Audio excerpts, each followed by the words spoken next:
Hello everyone, Mars Bars Redux here, and this video will be a different take of what non-feminists and anti-feminists haven't really been doing as perceived as feminists, which is taking a step back and asking, what do you feminists believe?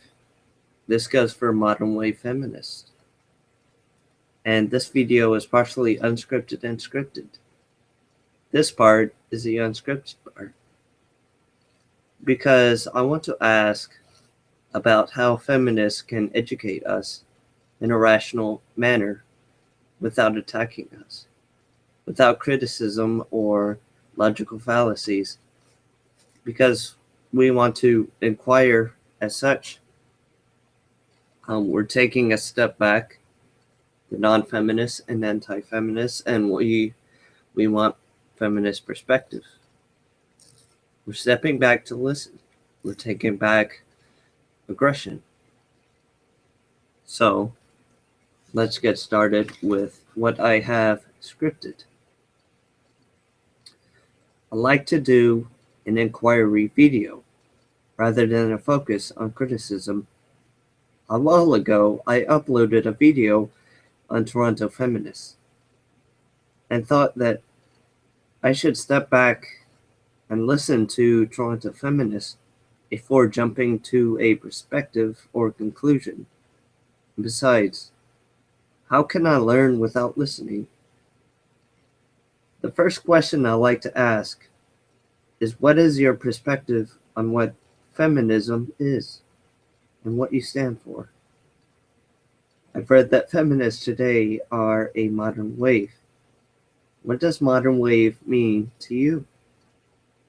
Despite my video on Toronto feminists, I did a reply video to Anita Sarkeesian's Feminism in Focus video, and I really liked it. If you have not seen it, highly I recommend it, because I would like to hear your thoughts, unscripted, and I would love your video replies. I would like your comments, because I would like to know your definitions and perspectives on what feminism is and what it means to you. Stand accountable. Scripted. Next question. I've noticed the term rape culture being used by feminists and non-feminists alike. But has anyone stopped to inquire on what modern feminists perceive as rape culture? What are the elements of rape culture, and what ideas are described in rape culture? Next question. Why were the MRAs at universities protested?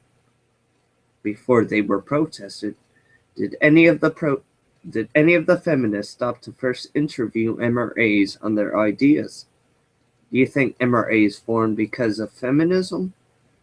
Or did they form because of patriarchal elements in different systems of law in Canada? This brings me to my next question.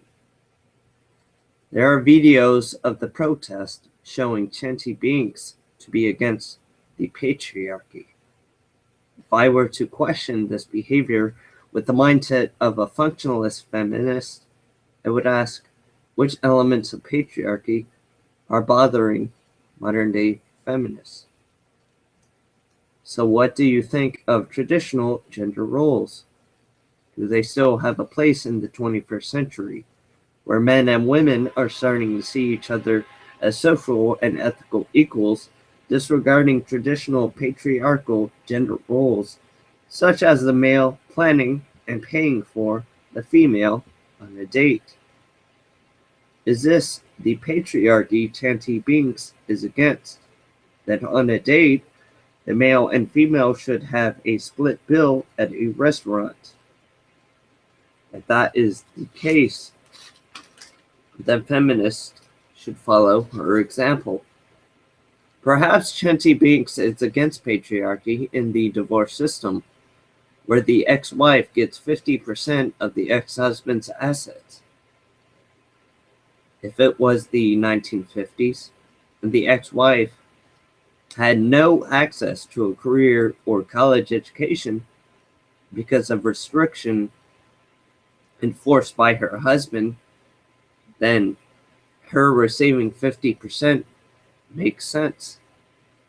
But now that it's the 21st century, well, if Chanty is against patriarchy and the divorce system, I agree with her. In your eyes, what culture do men in Toronto follow?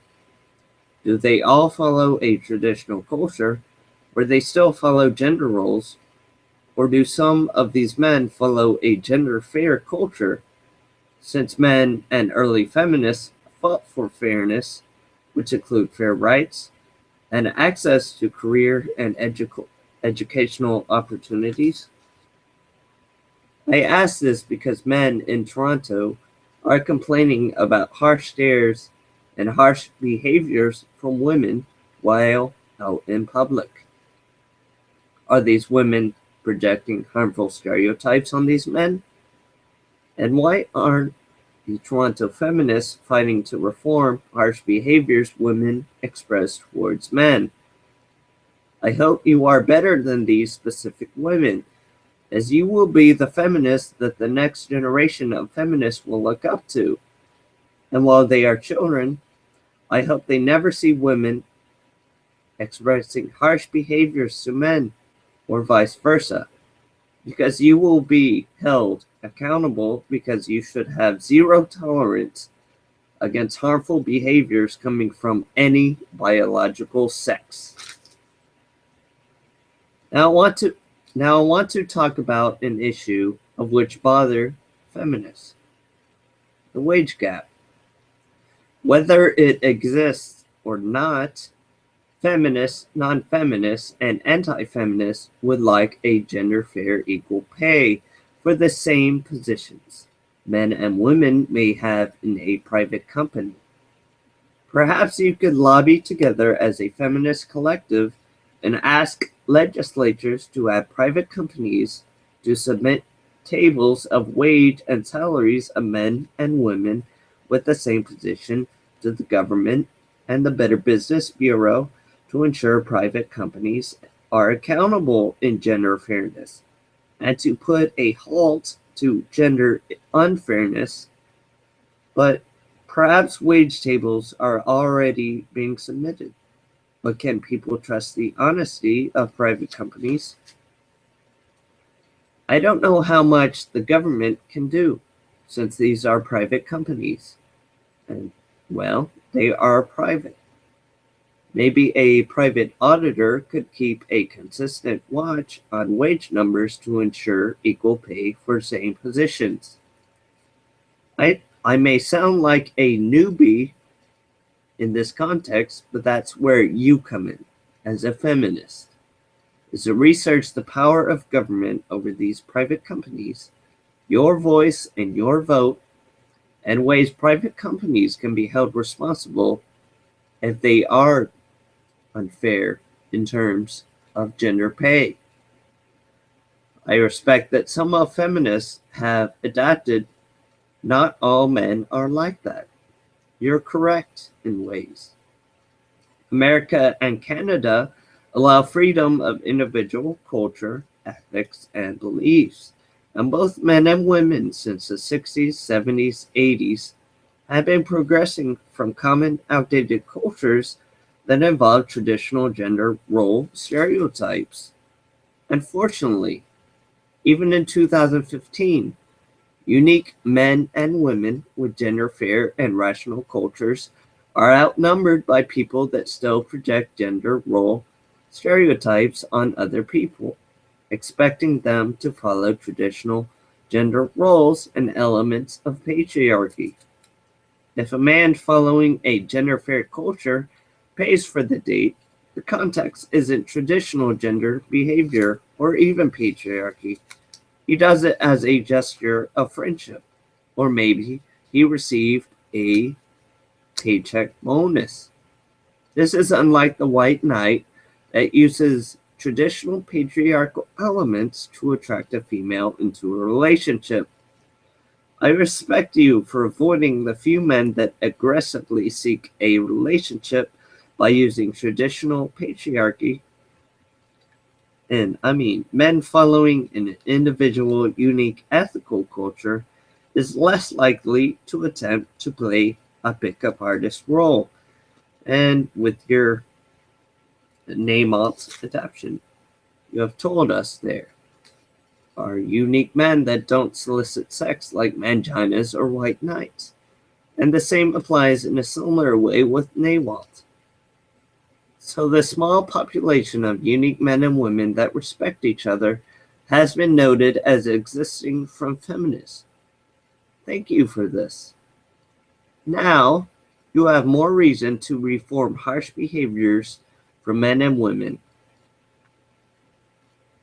which exhibit towards each other in Toronto, since it is not social deviance to be unique and gender fair in a free country.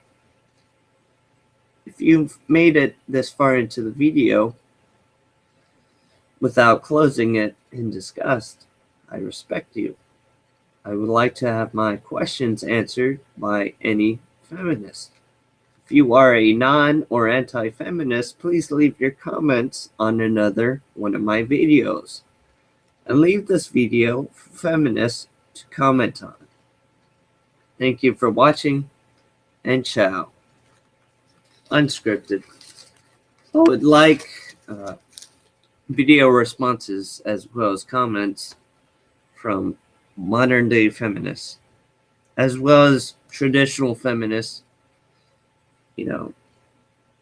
and that's about it. Have a good night, and ciao.